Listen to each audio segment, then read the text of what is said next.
Hello, so glad you all can make it to the Schoolwide Positive Behavior Supports for Sharing here at Ellison Preschool. This presentation was prepared for you by the following consultants: Amanda A., Tiana M., Susan O., Erica R., and Amanda S. The two consultants presenting to you today are Tiana Moore and Miss Erica Rates. So why are we meeting today? Well, there have been ongoing behavioral issues here at Ellison Preschool, and that consists of fighting over toys and grabbing toys from others, as well as tantrums. The Schoolwide Positive Behavior Supports has a couple of tiers I'd like to introduce to you, and here at Ellison we will be using the goal of Tier 1. It's the primary prevention to create a positive school culture in which pro-social student behaviors are taught and reinforced. So here, all adults respond to the occurrence of problem behavior in a consistent manner across all classrooms and all environments.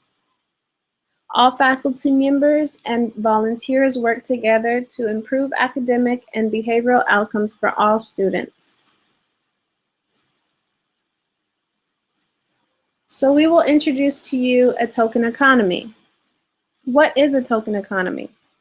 Well, token economies are methods that provide positive reinforcement to all individuals by giving them tokens for engaging in specific behaviors or completing tasks. So that is, if a child is doing an appropriate behavior, such as asking for a toy versus snatching a toy, we want to give them a token for doing it the right way, for doing something more appropriate. Token economies are utilized as a method for strengthening and increasing the frequency of desired behaviors, also known as target behaviors. So once a child has an appropriate behavior, for example, asking for a toy, they'll receive payment. The tokens can then be exchanged to buy preferred items or activities. So the token economy cycle consists of 4 stages. The first stage is the individual has no tokens and no access to desirable activities or items. So this is the toys and activities are locked away and only the teacher has access to it. Stage 2. The individual engages in the target behaviors. So these are the appropriate behaviors that we want to see. Stage 3, the individual is awarded tokens for engaging in these appropriate behaviors. So the tokens are, in this case, stickers. In stage 4, the individual exchanges their tokens for access to desirable activities or items. Why does a token economy work? Well, the tokens become paired with access to desirable activities or items. So the preferred toys are locked in a cabinet. The child wants it, so they become motivated to have appropriate behavior. The tokens are a means to an end, and getting tokens means getting things the child wants. Here at Ellison, we are concerned about inappropriate behaviors of fighting and tantrums during playtime. So fighting here in the classrooms, we see screaming loud, hitting, kicking, pinching, pushing each other, biting each other, or pulling items out of another child's hand. This is clearly inappropriate for the classroom, and we want to reduce these fights. We also see tantrums as well, such as laying on the floor, kicking, screaming, crying with tears, and throwing and breaking objects, which is clearly dangerous in the classroom environment.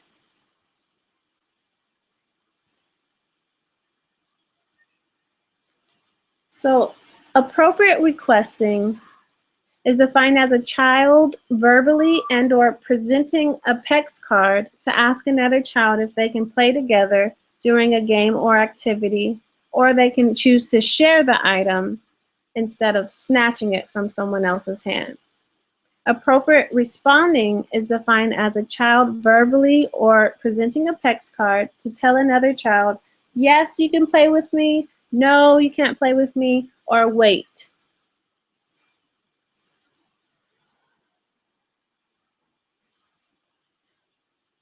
So the road to creating a token economy can be used for many behaviors, not just tantrums or fights. Before implementing a token economy, the observer should first choose a problem behavior that needs change, in this case, the fightings and the tantrums. Next, the observer should take note on what exactly happens right before the problem behavior. So what happened before Tommy hit Jack? Was an item taken away? And then the observer can decide why the behavior is occurring.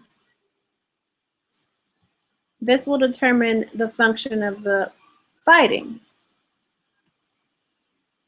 Now that we know why this behavior occurs, we can implement a token economy system to replace inappropriate behaviors, the fighting and tantrum, with more appropriate behaviors, using their words, asking appropriately, not snatching. The system of token economy must be introduced to the students so that they know how to use Pecks and what is expected of them, as well as the purpose for receiving tokens such as stickers or chips, or whatever the teacher may implement. It is important to run the classroom the same way every day. This way the students will become used to the reward system. Administration, teachers, aides, PTs, OTs, all paraprofessionals should be trained on the SWPBS and be given meaningful roles in implementing and supporting the interventions. Budget and resources should be properly allocated to create, implement, and support the SWPBS, including materials to create the token economy and tools as reinforcers. So where do we start? The teachers at Ellison can first show prizes to the students. This will excite the students. This will motivate the students to want to earn tokens to receive their reward. So all classrooms will have centers that consist of 4 tables with 2 to 3 children at each table. At the centers, there will be a variety of toys, but only one of each kind of toys. For example, there's 1 set of blocks, Legos, and only 1 iPad. iPad is very reinforcing. iPad is very popular.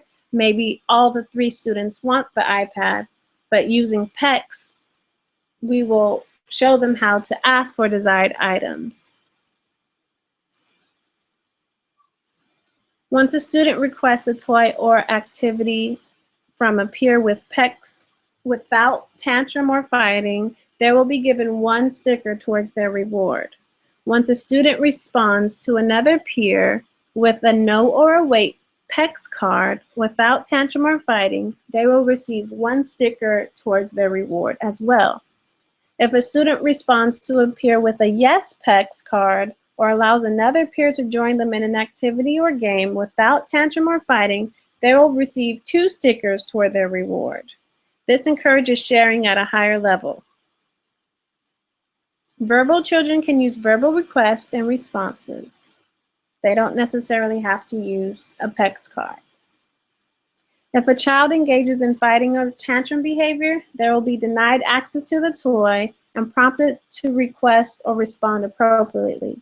This way, the child will know what they did wrong, and they will know why they have not received a token or sticker. So a token board should have a total of 5 stars prior to receiving an award. When the teacher gives the 5th star, they will guide the student to the prize box, which is locked away. And once they get the last sticker, they are immediately reinforced. That's the only way this implementation will work. And they will be given a new token board to start the process over again. The materials and tools needed to implement this intervention include a token board, tokens, rules poster, reinforcers such as stickers, toys, data collection forms, pet cards, and reference sheets. Ms. Rates, I would like to introduce now to continue this presentation.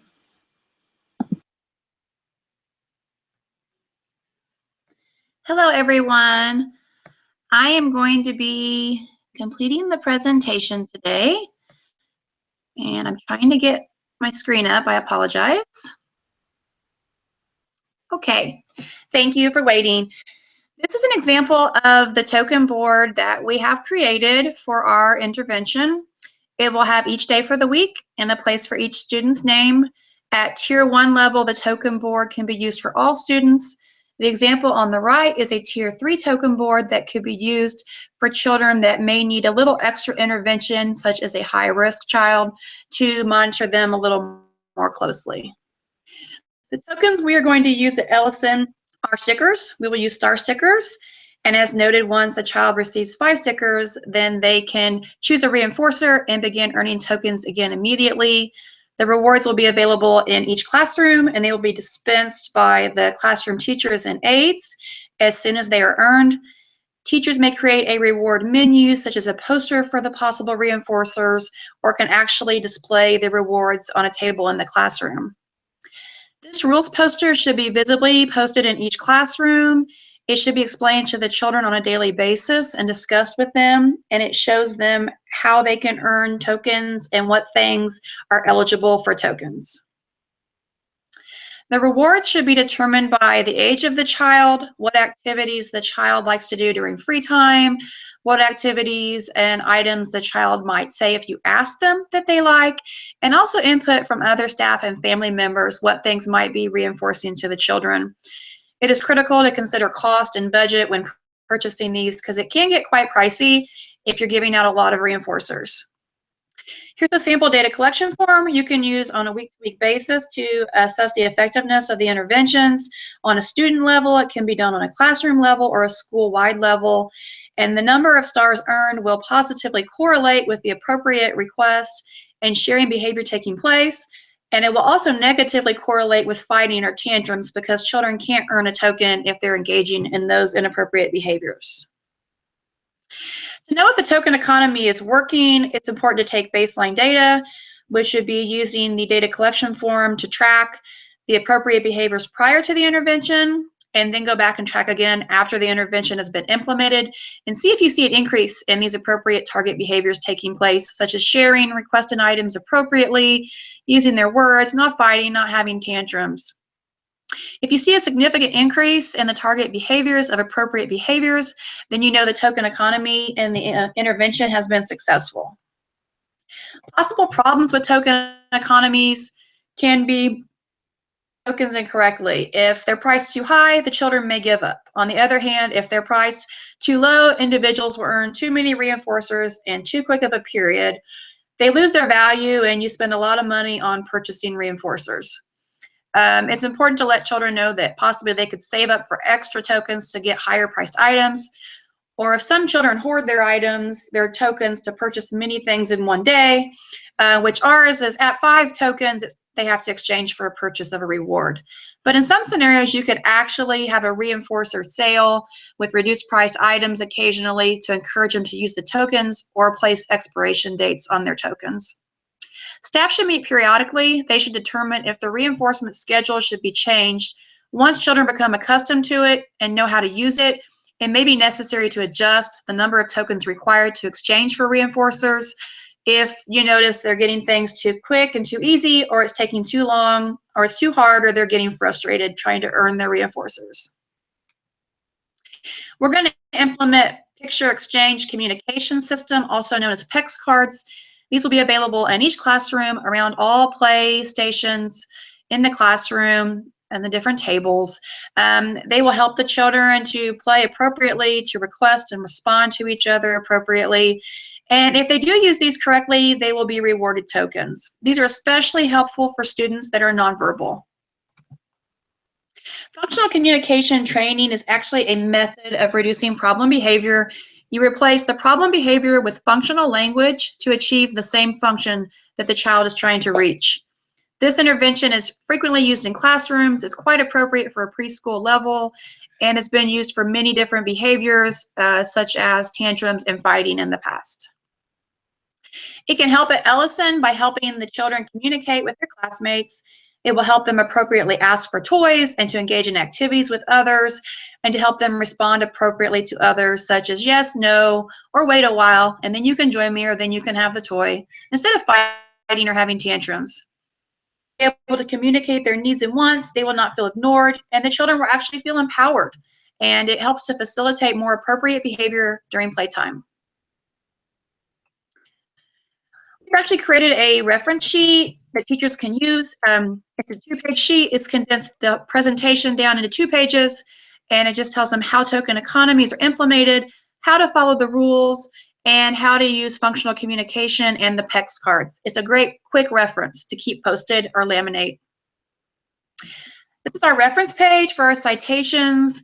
We appreciate your time today. If you have any questions, please contact us, and we just thank you for letting us be a part of your school and helping to do this intervention. And I hope you have a great day. Thank you so much.